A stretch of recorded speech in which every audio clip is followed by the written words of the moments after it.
요즘 포스트 휴먼, 그러니까 인간 이후라는 말 정말 많이들 하죠. 인간은 더 이상 세상의 중심이 아니다. 이런 주장을 들으면 굉장히 진보적이고 또 겸손한 태도처럼 들리기도 합니다.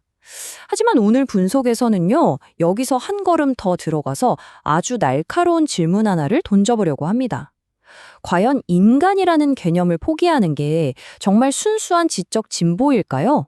아니면 그 뒤에 아주 교묘하게 숨겨진 어떤 정치적인 이익이 있는 건 아닐까요? 자, 이 문장 한번 보세요. 인공지능이나 미래 기술에 대해 이야기할 때 정말 빠지지 않고 등장하는 말이잖아요.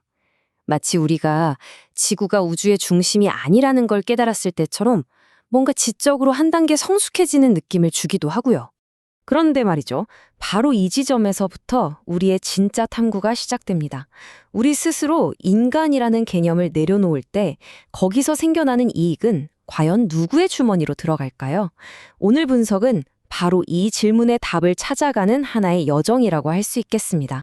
이 질문에 답하기 위해서 우리는 크게 네 단계로 나누어서 살펴볼 겁니다. 첫째, 인간이라는 개념이 정치적으로 어떤 기준점 역할을 했는지 알아보고, 둘째, 이 기준점이 사라질 때 누가 이득을 챙기는지 추적해 볼 거고요.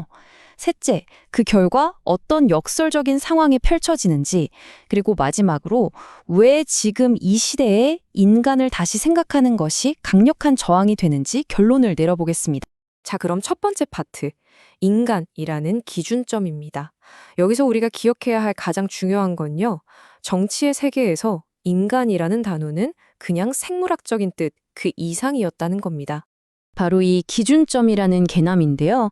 근대 정치 질서 안에서 권력이 어떤 일을 하려면요, 그 행동의 이유를 최종적으로 인간에게 설명하고 정당화해야만 했습니다. 반대로 개인은 자신의 판단과 행동에 대해 책임을 져야 하는 마지막 존재, 그러니까 모든 책임이 결국 돌아가서 꽂히는 그런 귀속점이었던 거죠.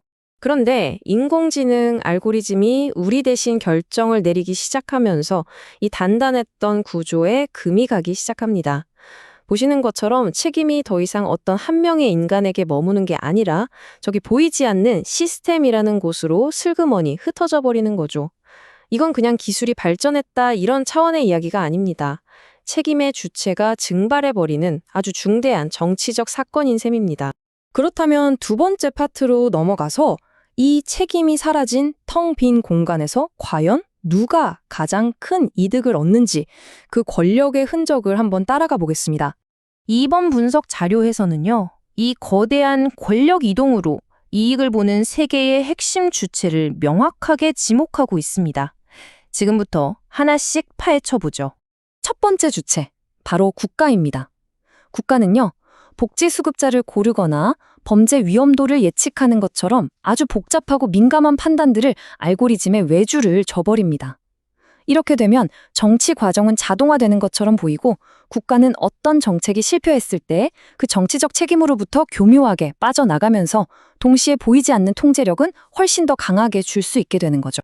두 번째는 자본입니다.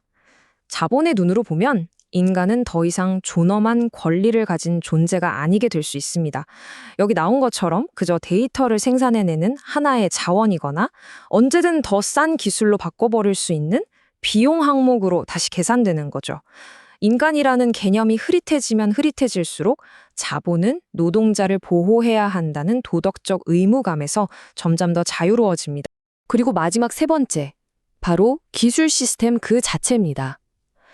인공지능은 객관적이다, 효율적이다라는 아주 강력한 방패 뒤에 숨어서 누구도 감히 비판할 수 없는 새로운 종류의 권위가 되어버립니다. 이건 알고리즘이 내린 결정입니다. 라는 한마디.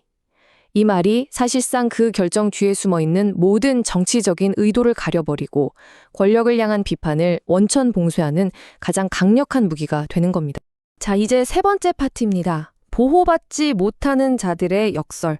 이 권력 이동이 어떤 결과를 낳는지, 특히 인간 이후, 즉 포스트 휴먼을 외치는 말들이 사실은 얼마나 치명적인 아이러니를 품고 있는지 한번 살펴보겠습니다.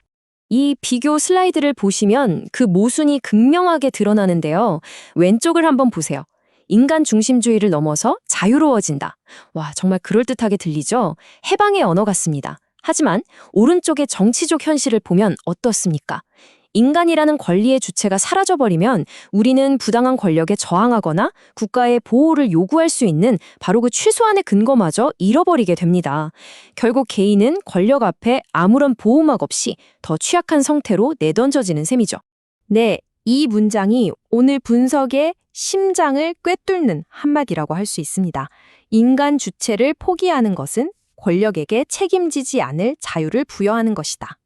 그저 고상한 철학적 논쟁처럼 보였던 이 문제가 사실은 이렇게나 구체적이고 강력한 정치적 결과를 낳는다는 걸 보여주는 대목입니다. 자, 이제 마지막 결론입니다. 사유하는 것이 곧 저항이다. 인간이라는 개념을 다시 꺼내서 생각하는 일이 왜 낡은 과거로 돌아가자는 게 아니라 바로 지금 이 시대에 가장 현대적이고 중요한 저항의 방식이 되는지 정리해 보겠습니다. 물론 여기서 목표가 인간이 최고다 라고 외쳤던 과거의 인간 중심주의로 돌아가자는 건 절대 아닙니다. 오히려 우리 동아시아 사상에서 아주 흥미로운 힌트를 얻을 수 있는데요. 모든 사람 안에 존엄한 하늘이 깃들어 있다는 동학의 인내천 사상이나 누구나 깨달을 수 있는 본성을 지녔다는 불교의 불성 개념 같은 것들이죠. 이런 생각들은 인간을 세상의 절대적인 주인으로 놓지는 않으면서도 책임의 주체로서의 인간을 해체하지 않는 아주 훌륭한 대안이 될 수 있습니다. 그렇습니다. 그러니까 궁극적인 정치적 목표는 인간이 다른 모든 것보다 우월하다고 주장하는 게 아닙니다. 이 슬라이드가 명확히 보여주듯이 진짜 목표는 권력이 기술이나 시스템이라는 거대한 가면 뒤에 숨어서 내 책임이 아니다라고 발뺌하지 못하도록 그 책임의 소재를 바로 인간에게 다시 정확하게 못 박아 두는 겁니다. 결론적으로 오늘 분석의 핵심은 바로 이 한 문장입니다. 인간 개념을 포기하지 않는 것이 저항이다.